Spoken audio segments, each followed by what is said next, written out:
This is your local CC News. Freezing, likely in the upper 20s to around 30 degrees. So widespread freezing rain and perhaps some sleet across the PD and on the border belt. That's at 6 o'clock.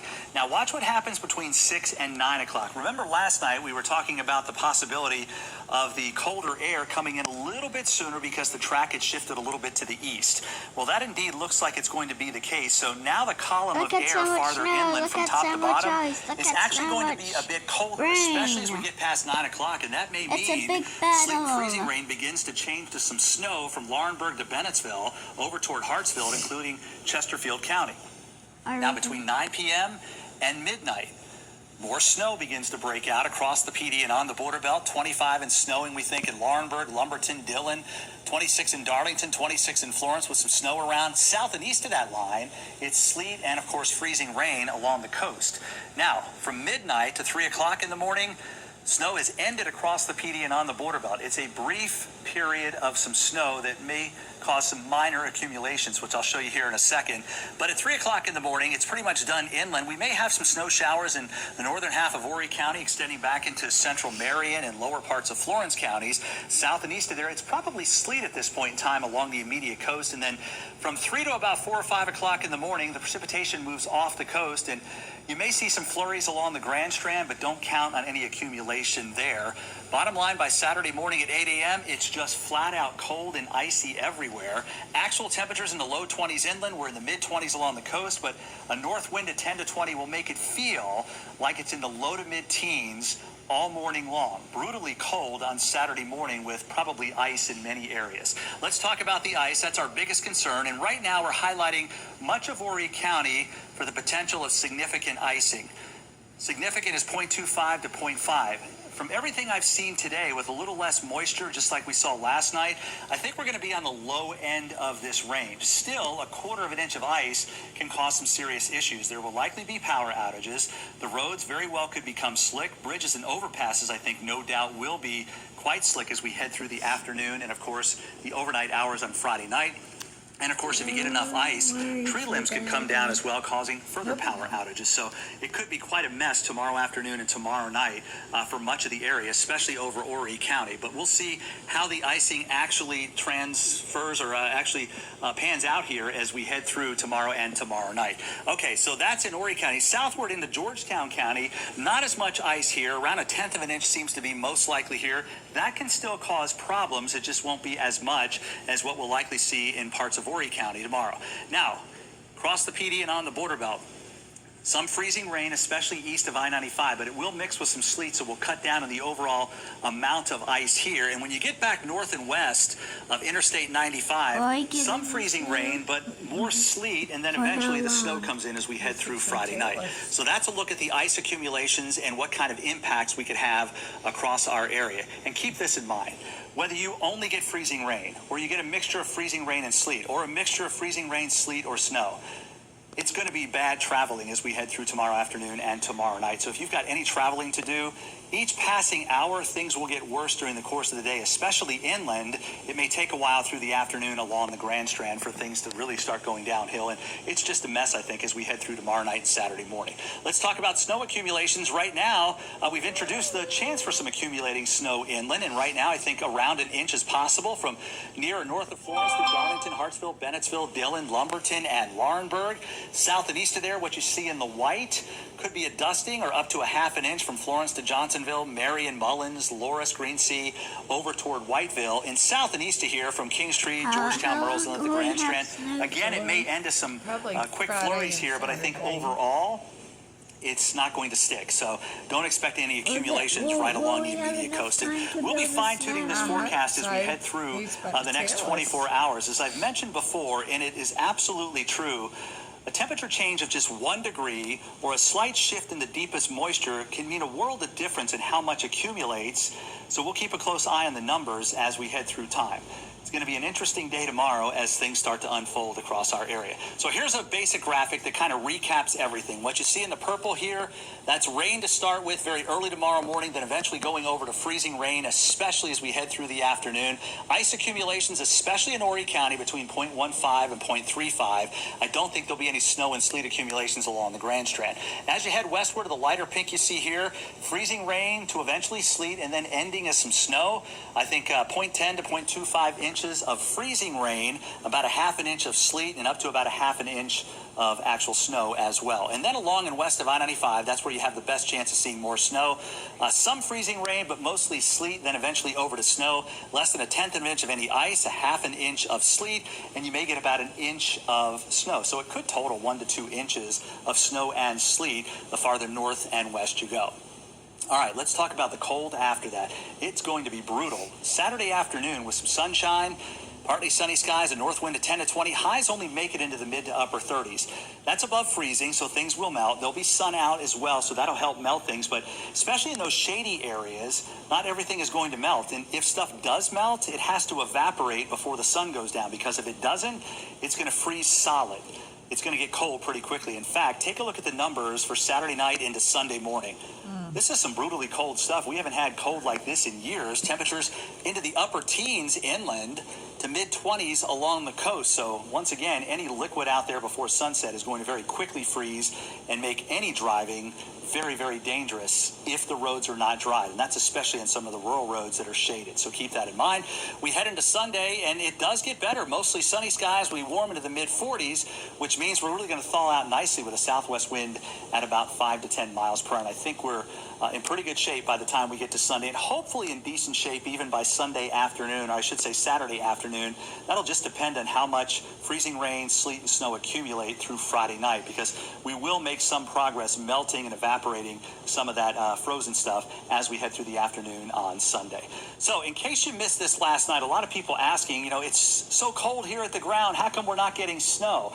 Well, what falls and reaches the ground really depends on what's happening above you. And there are basically 4 types of precipitation that we deal with winter storms: rain, freezing rain, sleet, and snow. So what happens with rain? You've got snow in the cloud, then it hits a deep warm layer, and it's above freezing at the ground, so it melts, and it just is rain hitting the ground. Freezing rain, you have snow in the clouds. Snow reaches a layer of warm air, melts into rain. The rain falls. By the time it hits a layer of colder air, it does not have time to refreeze into ice pellets, so it reaches the ground and then freezes on contact. And that's the absolute worst, because it can cause such a mess, add a lot of weight to not only power lines, but also trees, which can bring those down if you get enough ice accumulating. Sleet, of course, is also snow in the cloud.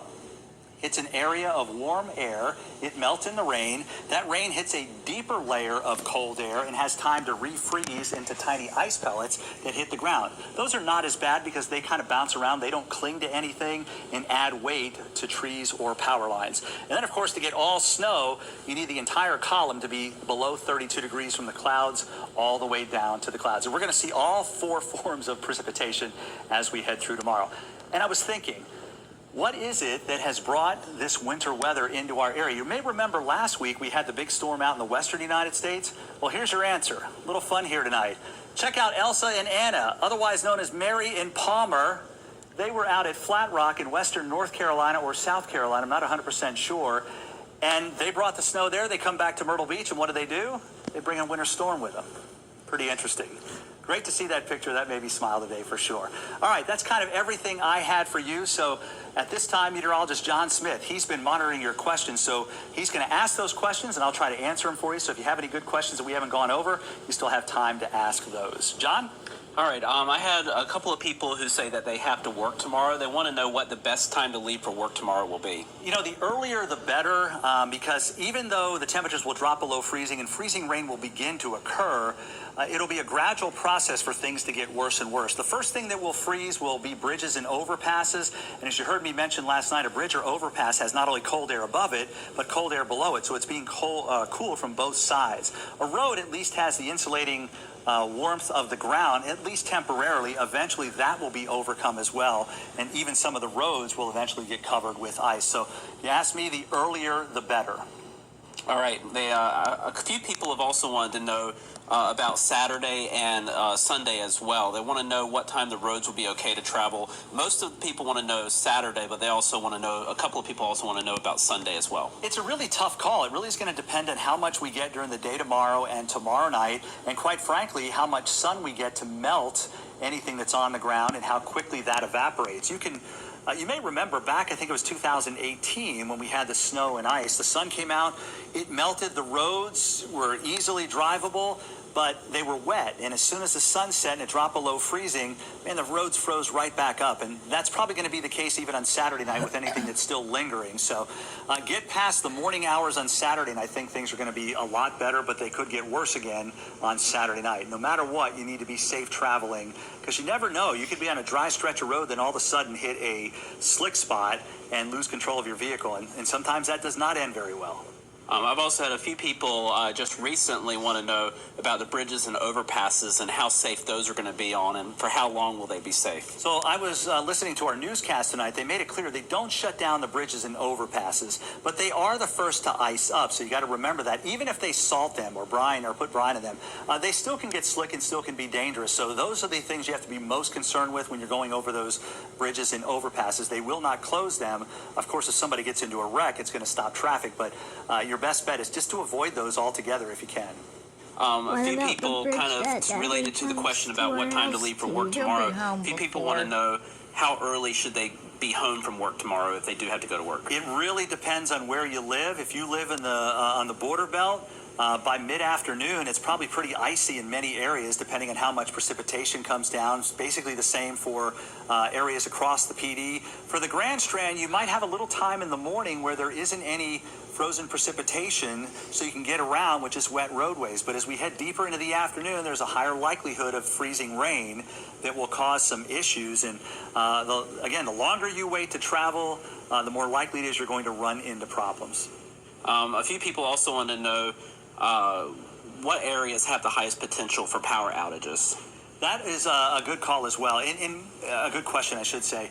Most likely right now, that would be in Horry County, because that's where we have the most significant icing. Remember, freezing rain, adheres to and collects on power lines and on trees. So with all that additional weight, they get so heavy that they'll break and come to the ground.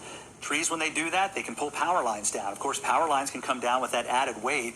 I think about 1/4 of an inch to 1/2 inch of ice will add 500 pounds to the wire. So that could bring down things very, very quickly. Sleet and snow don't collect on trees and power lines nearly as efficiently as freezing rain does. So I suspect if you have mostly sleet and sleet and snow farther inland, you may have fewer power outages there than what we'll have along the Grand Strand. And right now, I think they're scattered. I don't think we're going to have power outages that every single person in Horry County is going to be out of power. I don't see that happening, but there will be some power outages, and those numbers will go up depending on how much ice we actually get. The higher that ice is, the accumulation is, the more likelihood is of more power outages. I also have a question from someone who is in South Carolina. This is their first winter living here. They want to know, is this as bad as it gets here during the winter? Yeah, pretty much. I mean, we've had times where we've had some pretty significant cold spells, but when you combine winter storms with ice, freezing rain, and sleet, and how it can be pretty detrimental to traffic and be quite a disruption to life in general for a couple of days, compared to recent winters where we've had hardly any issues whatsoever, this is one of the harder couple of weeks around here, simply because of the winter storms that we've had. I would say that it's not usual, but it's not that highly unusual either. I mean, you can go back to 2015. We had quite a snow and sleet and freezing rain event in our area. That was 2018. 14 and 15, we had some pretty decent ice storms. 14 in particular. A lot of people remember 2014 in February. We had a catastrophic ice storm in some locations where over an inch of ice actually accumulated.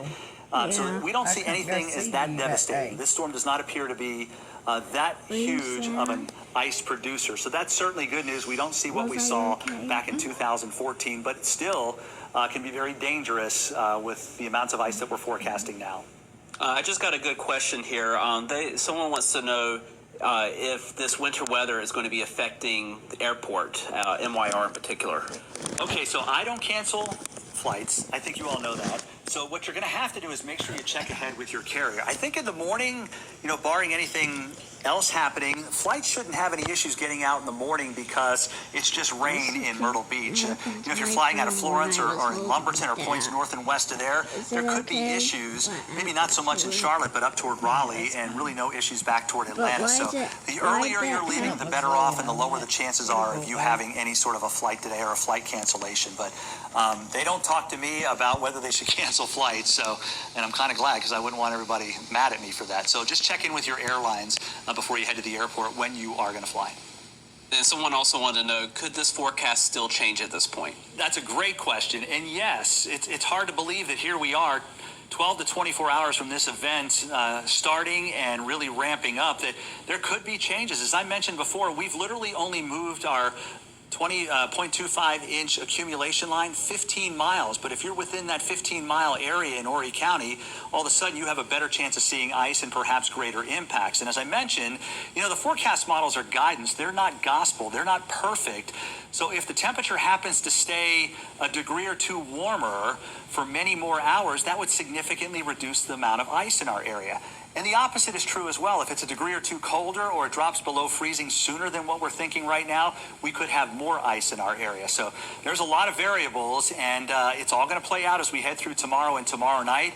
I think we are on the low end of the ranges I gave you right now, and hopefully that does not change. And I think the last thing I have for you is, I believe you wanted to do a shout out. That's right.